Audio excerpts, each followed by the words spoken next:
अस्सलाम वालेकुम dear students, welcome to YouTube channel physics by AR। आज हम पढ़ेंगे फिजिक्स 12 चैप्टर नंबर 13 के एक्सरसाइज शार्ट क्वेश्चंस। तो आइए पहला शार्ट क्वेश्चन स्टार्ट करते हैं। पहला शार्ट क्वेश्चन है, a potential difference is applied across the ends of A copper wire, what is the effect on the drift velocity of free electrons by number 1 increasing the potential difference, number 2 decreasing the length and the temperature of the wire. यानी कहता है कि एक wire जो है उसके सिरों के गिर्द जो है पोटेंशियल डिफरेंस अप्लाई किया गया है। तो कहता है कि ड्रिफ्ट वेलोसिटी के ऊपर पोटेंशियल डिफरेंस को इंक्रीज करने या लेंथ और टेम्परेचर को डिक्रीज करने का क्या इफेक्ट होगा। तो इसका आंसर जो है उसके लिए देखें, according to relation V D जो है ये बराबर है आई ओवर एन ई ए। यहाँ पर आई जो है ये करंट को रिप्रेजेंट करता है, n number of charge carriers, E charge on each charge carrier and capital A जो है area of cross section of wire को इंडिकेट करता है। अगर इसमें हम I की वैल्यू दर्ज कर दें ओहम्स के मुताबिक, जो कि आप जानते हैं I बराबर होता है V ओवर R, तो ये रिलेशन हमारे पास बन जाएगा। ये बाकी रिलेशन वही रह जाएगा, N E A और I की जगह V ओवर R यहाँ रिप्लेस कर दें। तो इस फार्मूले से ये बात क्लियर हो रही है कि जो ड्रिफ्ट वेलोसिटी है वो पोटेंशियल डिफरेंस के डायरेक्टली प्रोपोर्शनल है। यानी अगर हम पोटेंशियल डिफरेंस को इंक्रीज करते हैं तो इट मीन ड्रिफ्ट वेलोसिटी जो है वो इंक्रीज कर जाएगी। दूसरी चीज़, लेंथ जो है और जो टेम्परेचर जो है इसका रिलेशन जो है रेजिस्टेंस के इन्वर्सली होता है। यानी अगर लेंथ को इंक्रीज कर दिया जाए तो आप जानते हैं R बराबर है रो L ओवर A, जिसके मुताबिक लेंथ डिक्रीज करने के साथ जो है रेजिस्टेंस डिक्रीज हो जाएगी। और दूसरा टेम्परेचर के साथ इसका रिलेशन, टेम्परेचर के साथ जो इसका रिलेशन है वो भी आप जानते हैं कि टेम्परेचर डिक्रीज करने पर रेजिस्टेंस डिक्रीज करती है। तो इससे पता चलता है कि ड्रिफ्ट वेलोसिटी जो है वो रेजिस्टेंस के इन्वर्सली प्रोपोर्शनल है। यानी अगर रेजिस्टेंस डिक्रीज कर जाएगी जो कि लेंथ के डिक्रीज करने पर भी डिक्रीज करेगी और टेम्परेचर के डिक्रीज करने पर भी डिक्रीज करेगी, तो ड्रिफ्ट वेलोसिटी में इजाफा हो जाएगा। Drift velocity of electron increase with increase in potential difference. और number 2, drift velocity of electron also increase by decreasing the length and temperature of the wire, जो कि इस रिलेशन से क्लियर नज़र आ रहा है कि ड्रिफ्ट वेलोसिटी जो है पोटेंशियल के डायरेक्टली प्रोपोर्शनल है, लिहाजा पोटेंशियल के इंक्रीज करने के साथ ड्रिफ्ट वेलोसिटी इंक्रीज करेगी और रेजिस्टेंस जो है वो लेंथ के डिक्रीज करने से डिक्रीज करेगी, टेम्परेचर के डिक्रीज करने से डिक्रीज करेगी और वी डी जो है वो रेजिस्टेंस के इन्वर्सली प्रोपोर्शनल है, लिहाजा लेंथ डिक्रीज या टेम्परेचर डिक्रीज करने पर वेलोसिटी में इजाफा होगा। सेकंड हमारा शार्ट क्वेश्चन है, do band in wire affect electrical resistance, explain. कि बैंड का मानी होता है कि मरोड़, अगर किसी वायर के अंदर जो है बाल आ जाए, मरोड़ आ जाए, तो क्या उसकी इलेक्ट्रिकल रेजिस्टेंस जो है उस पर कोई असर होता है, इसकी वजाहत करें। तो इसका आंसर देखें, the resistance of a conductor is described by the formula. आप जानते हैं कि जो किसी कंडक्टर की रेजिस्टेंस है उसका रिलेशन है R बराबर है रो L ओवर A। इससे ये पता चलता है कि रेजिस्टेंस जो है वो तीन चीज़ों पर डिपेंड कर रही है।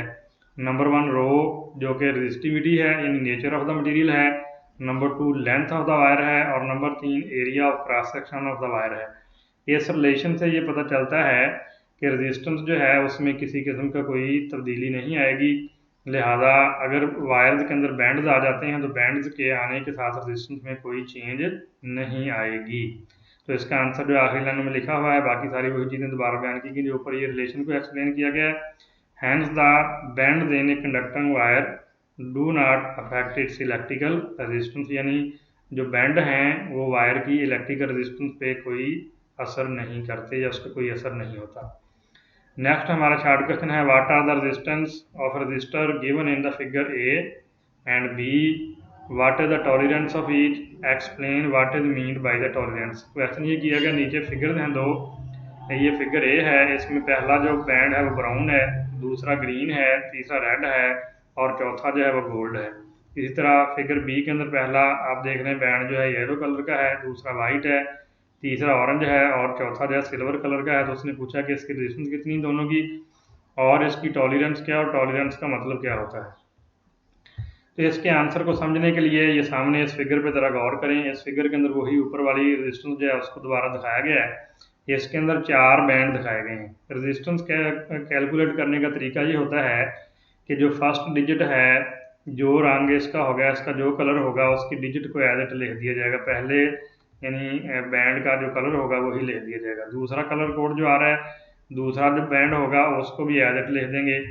जो तीसरा होगा उसका जितना नंबर होगा उतनी नंबर ऑफ जीरो तो उसके साथ लगा दी जाती हैं। जबकि इसके ऊपर जो कलर कोड का चौथा बैंड होता है वो टॉलरेंस को रिप्रेजेंट करता है, जिसकी वैल्यू यहाँ दी गई है। अगर ये चौथा बैंड जो है ये गोल्ड कलर का होगा तो इसकी टॉलरेंस 5% होगी, और अगर ये सिल्वर कलर का है तो इसकी टॉलरेंस जो है 10% होगी। यहाँ प्लस माइनस का मतलब है कि यानी 5% कम भी हो सकती है और ज़्यादा भी हो सकती है। तो फिगर ए में देखें, पहला कलर ब्राउन है, फर्स्ट डिजिट है, दूसरा ग्रीन है, सेकंड डिजिट है, और तीसरा रेड है। तो पहली दो डिजिट्स के नंबर आ जाएंगे। तो रेजिस्टेंस के लिए 1 और 5 एज आ जाएगा, और रेड में 2 नंबर ऑफ जीरो तो 2 नंबर ऑफ जीरोज आ जाएंगे। टॉलरेंस जो इसकी बनती है, क्योंकि इसमें आप देखें गोल्ड कलर है तो गोल्ड के लिए -5% है, लिहाजा एक्चुअल रेजिस्टेंस जो है फिगर ए की आर बराबर हो जाएगी 1500 प्लस माइनस 5%, और उसके साथ यूनिट ओम आ जाएगा। दूसरी फिगर में देखें, उसके अंदर पहला बैंड जो है वो येलो है, येलो का जो नंबर है वो 4 होता है, ये फर्स्ट डिजिट है। वाइट का 9 है, ये सेकंड डिजिट है। ऑरेंज का 3 है, जो कि नंबर ऑफ जीरोज होंगी। लिहाजा पहले डिजिट को 4 एज इट लिख देंगे, दूसरे को एज इट लिख देंगे 49, और तीसरे बैंड के लिए नंबर ऑफ जीरोज 3 हैं, तो ये 4900 यानी 49,000 जो है इसकी रेजिस्टेंस आ जाएगी। जबकि इसका जो फोर्थ बैंड है वो सिल्वर कलर का है, और आप जानते हैं कि इसकी जो टॉलरेंस है आप फिगर में देख रहे हैं सिल्वर की 10% है, तो लिहाजा एक्चुअल रेजिस्टेंस जो है वो 49,000 प्लस माइनस 10% ओम के बराबर आ जाएगी। नेक्स्ट शार्ट क्वेश्चन है, why does the resistance of a conductor rise with temperature, कि किसी कंडक्टर के रेजिस्टेंस में टेम्परेचर में इजाफे के साथ इजाफा क्यों हो जाता है। तो आप जानते हैं resistance offered by a conductor to the flow of electric current is due to collision which the free electrons makes with the atoms of the lattice. As the temperature of the conductor rises, the amplitude of vibration of atom increases, and hence the probability of their collision with free electron also increases, which results increase of resistance of the conductor। यानी resistance के temperature में इजाफे के साथ resistance में इजाफा हो जाता है। वजह उसकी ये बयान की जाती है कि आप जानते हैं कि रेजिस्टेंस जो है उसकी बेसिक रीज़न है कि एटम जो जब इलेक्ट्रॉन किसी क्रिस्टल में से पास करते हैं तो वो क्रिस्टल की लेटस के साथ कोलाइड करते हैं, जिसके नतीजे में रेजिस्टेंस जो है वो पैदा होती है। लिहाजा अगर हम किसी कंडक्टर को का टेम्परेचर इंक्रीज़ करेंगे तो टेम्परेचर इंक्रीज़ करने का मतलब है कि हम उनकी कोलिजन का क्रॉस सेक्शनल एरिया या उसकी प्रोबेबिलिटी, उसका इम्कान जो है ज़्यादा हो जाएगा, जिसके नतीजे में रेजिस्टेंस ज़्यादा हो जाती है। अगर इसको फार्मूले की मदद देखा जाए तो अल्फा जो है resistance of coefficient of resistance कहलाता है। इसकी value R0 minus RT over R0 into T के बराबर आती है। यहाँ ये बात नज़र आ रही है कि अगर R0 माइनस RT यानी जो रेजिस्टेंस में इजाफा उसको देखा जाए तो वो टेम्परेचर के इजाफा के डायरेक्टली प्रोपोर्शनल होता है। पांचवा शार्ट क्वेश्चन है, is the filament resistance lower और higher in a 500 watt 220 bulb than in 100 watt 220 bulb. Question बड़ा इंपॉर्टेंट है, कहता है कि क्या फिलामेंट की रेजिस्टेंस कम है या ज़्यादा है 500 वाट वाले बल्ब में जो 220 पे ऑपरेट कर रहा है, या 100 वाट वाले बल्ब में जो 220 पे ऑपरेट कर रहा है। तो इसका आंसर हम देखते हैं। फर्स्ट केस के अंदर हमारे पास फार्मूला जो लगेगा R बराबर होगा V स्केयर ओवर P। यहाँ पर V वोल्टेज है, P पावर है। एक तो यहाँ से डायरेक्ट ये पता चल रहा है कि रेजिस्टेंस जो है वो पावर के इन्वर्सली प्रोपोर्शनल है, यानी अगर पावर ज़्यादा हो जाएगी तो ऑटोमेटिकली रेजिस्टेंस जो है वो कम हो जाएगी। लेकिन हम उसको कैलकुलेट कर लेते हैं तो हमारे पास पहले केस में जो रेजिस्टेंस बनती है वो 96.8 ओम आती है। दूसरे केस में देखें, केस नंबर 2 में वही फार्मूला फिर दोबारा अप्लाई किया तो R देखें उसी तरह इन्वर्सली प्रोपोर्शनल है पावर के। यहाँ पर देखें पावर पहले से कम हो गई है तो रेजिस्टेंस ऑटोमेटिकली ज़्यादा हो गई है। लिहाजा इसका रिजल्ट ये निकला। So 100 watt bulb has greater resistance, 100 watt bulb की रेजिस्टेंस जो है वो 500 वाट बल्ब से ज़्यादा होगी। नेक्स्ट शार्ट क्वेश्चन है, describe a circuit which will give continuously varying potential. ऐसे सर्किट को बयान करो जो मुसलसल तब्दील होता हुआ पोटेंशियल डिफरेंस प्रोवाइड कर सके।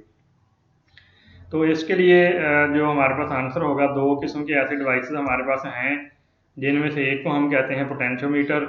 ये सामने आप शक्ल में देखें, ये पोटेंशियोमीटर है। यही हमारा रियोस्टेट भी होता है।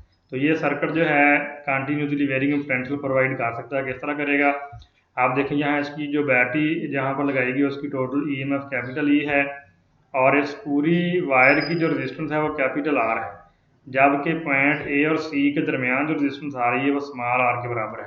तो हम इसके लिए फार्मूला जो यूज़ करेंगे करंट निकालने का, आई बराबर होता है कैपिटल ई और आर, यानी ओहम्स लॉ लगाया, कुल यानी ईएमएफ ओवर कुल रेजिस्टेंस जो है कुल करंट को इंडिकेट करेगी। अब हम फाइंड करेंगे पोटेंशियल बिटवीन पॉइंट ए और सी, जो कि वीएसी बनेगा, वो बनना है capital I into small r, यानी कुल करंट इंटू इस हिस्से की जो रेजिस्टेंस है।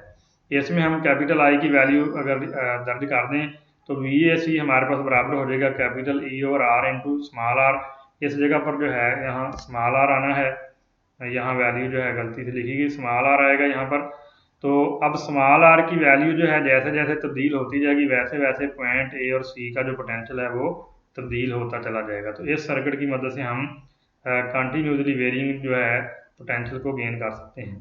ए potentiometer can be used as a potential divider to give a continuously varying potential. It consists of a resistance capital R in the form of wire on which terminal C can slide and battery is connected in which current flows through the circuit, यानी ये circuit को पहले बयान कर दिया गया। तो इस सर्किट की मदद से हम पोटेंशियल को वेरी कर सकते हैं। नेक्स्ट शार्ट क्वेश्चन है, explain why the terminal potential difference of a battery decreases when current drawn from it is increases. ये कहता है कि साबित यानी इस चीज़ को एक्सप्लेन करें कि टर्मिनल पोटेंशियल में कमी क्यों आ जाती है जब किसी रजिस्टर के अंदर से करंट फ्लो करवाया जाता है। आप जानते हैं terminal potential difference of battery of EMF is described as VT बराबर है capital E minus I R. यहाँ वीटी जो है टर्मिनल पोटेंशियल डिफरेंस है और ई जो है ये बैटरी का ईएमएफ है, आई करंट की मिकदार है और आर वो रजिस्टर है जिसमें से करंट गुजर रहा है। इट मीन अगर आर की वैल्यू ज़्यादा करेंगे तो वो जो आई और आर का प्रोडक्ट है वो ई में से ज़्यादा सब्ट्रैक्ट हो जाएगा, जिसके नतीजे में वी टी की कीमत जो है पहले से कम हो जाएगी। Where small r is the internal resistance, यहाँ स्मॉल आर जो है इंटरनल रजिस्टेंस को इंडिकेट करेगी of the battery, and I is the current flowing through the outer circuit.